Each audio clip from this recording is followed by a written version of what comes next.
bizim mektebimiz Kazan şehri vakıtı rayonu 82 numaralı Koyun Nasırı ismindeki mektep binasında uzunun onun özünün bir tarihi tradisiyaları var.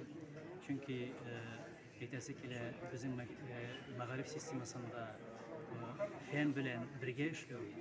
Bizim etik generalliği yetersek ile bu Koyun Nasırı ismi olgandan sonra biz indi bir köp şaralar uzarak onun her birisinde diğerler biz fen ülkesinde işlevşi volimler bilen bir tazarım telaşlıyız.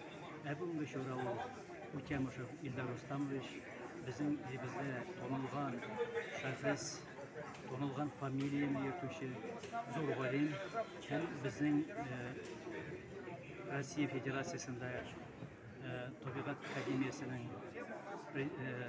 vitse-prezidenti bugünkü sekundamına şu kitabını takdir ettiği boyunca özünün kollegaların volimlerini çağırıp ondan indimine birgeleşip şu takdir ettiğinde biz şunu anlıyoruz fen bilen mağarif birge öğrenip barbatıyor.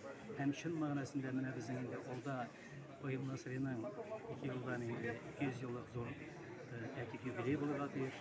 Bu yılgısı yılına Koyun Nasırı'nın Dünya Mektebi Oşağı'na 150 yıl tuttu. Buna bular borsa ko'rsatib turaydı. Totar dünyasında mağarifke, fenge, koraş bir umay hem bu ülkede bizim pek alimlerimiz pek matırışıyla hem bugünkü çora şu hizmetin etik bir ürüşü. Hem indi o gelecekte sözde yok bizim milletin üstürüge doğan bir adım, doğan bir basqıç bulup turadi. Rahmat.